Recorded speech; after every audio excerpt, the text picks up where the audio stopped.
Hello, ladies and a few good men. This is Anna Laura Brown of AutoimmuneRehab.com, where as always you can find show notes and download and listen to previous episodes at AutoimmuneRehab.com, as well as on YouTube, Spotify, and Apple Podcasts. Thanks for listening. And today's topic is one that I feel like is not addressed as much, but I would like to address it. Even although this episode will be a little shorter, I feel like the information is still really good to have. And it is about balancing work and health, thriving in the workplace with autoimmunity. So, a lot of us, especially when we first get an autoimmune condition, it can really hit us by surprise. Some people get so sick they literally have to quit their jobs. In really extreme conditions, you may end up on disability, but for most people with autoimmune conditions, it can be really, really hard to get on disability. And quite frankly, I feel like that's a very last route that you should take. And you should really try to do what you can to continue working. Obviously, some people may not need to work because they may be married or have a spouse or partner that's able to take care of them or different things like that. But this episode is obviously going to assume that you actually do need the income and that you have to work. So, how exactly do you balance working and health and helping yourself to thrive in the workplace with autoimmunity? Now, before we continue with that, I want to remind you that this episode is sponsored by my free download of 30-day self-care journal template, which you can get from the link in the show notes or by going to annalaurabrown.com/self-care. That's ANNALAURABROWN.com/SELF-CARE. So go ahead and grab that now if you haven't already, and let's get started. So to begin with, let me summarize actually some of the things that I'm going to talk about. So the first thing we're going to talk about is things to think about when looking for a job when you have an autoimmune condition. Then we'll talk about how to avoid having your work overtake your life or cause additional health challenges, because that definitely can be something that can happen. Thirdly, we will talk about how to prioritize your health while also working a job. And then last but not least, we'll talk about how to create a healthy environment at work. So, things to think about when looking for a job when you have an autoimmune condition. I would say the first thing that you want to think about is, can you find a job that either is fully remote or offer some kind of hybrid or flexibility, meaning that you are able to work from home at least some of the time. I would say this is probably the biggest priority when you have an autoimmune condition and you're trying to still keep a job, because quite frankly, when you work remote, you can hide a lot of things. You don't have to call out sick as frequently because it's a lot easier to just, turn on a computer and start working for the day than it is having to get out, get dressed for the day, do all the things you need to do, get ready, leave, go to the office, show up, try to make yourself presentable, that kind of thing. And I personally have experienced the challenges of working in an office with autoimmunity, whereas working from home, you typically have a lot more control. Plus, you have, unlimited access to things like your water, the special food you need, any essential oils, infrared devices. You can work, while you have all of the things that you need to support your health in the environment. That said, in today's work world, depending on what you do for a career and what your skill set is, it may be difficult to do, and a lot more companies are requiring employees to go back to the office.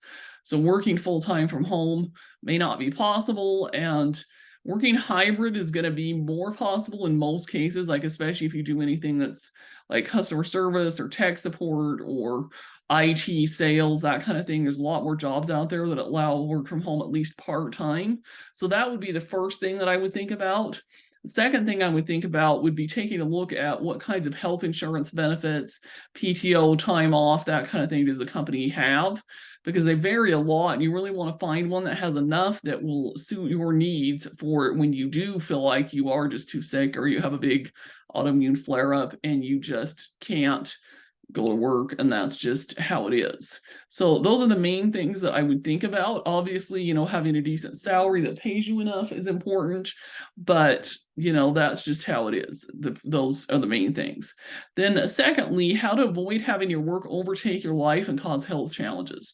So the first thing that I would say is, when you have an autoimmune condition, you probably want to try to find as much as possible a job that either is hourly pay and does not require more than 40 hours per week of work, or a job that if you're paid salary, most of the time you don't have to work more than 40 hours. Because a lot of some of these jobs that are salary can start requiring a lot of overtime, a really large number of hours, and it can be really, really difficult to maintain those jobs. And for things to go well if you are always having to work a lot, and your work can overtake your life and ultimately cause some health challenges. The other thing that I would do is I would try to avoid bringing work home as much as possible.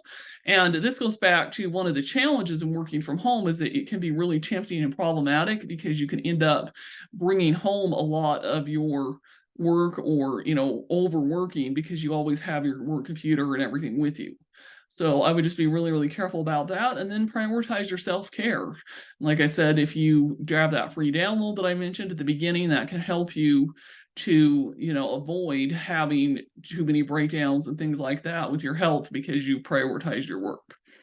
Okay, then number 4, or 3 here, which is somewhat related, how to prioritize your health while also working a job. I think that if you do these first 2 things, like you don't accept a job that requires too much overtime, and you are able to find a job that at least allows for hybrid or has some flexibility for working from home, and then you can do that. The other third thing that I would add there is that in some cases you may need to invest more into your health than you might otherwise in order to be able to continue working. So for example, I know that I take some supplements that are more expensive than what a lot of people with my income would normally spend money on. And I also do chiropractic, acupuncture, and massage once a month. But I feel like these things are just a must in order for me to be able to continue working and be able to do a good job for my work. I just have to spend that money because otherwise I'm not going to be able to do it because of my health and my autoimmune challenges. Okay, then last but not least, how to create a healthy environment at work. Now, this one is targeted more for those of you that have a hybrid situation where you have to work in an office, or maybe you're working in an office or a place all the time because your particular career and job doesn't allow you to work from home fully remotely all the time.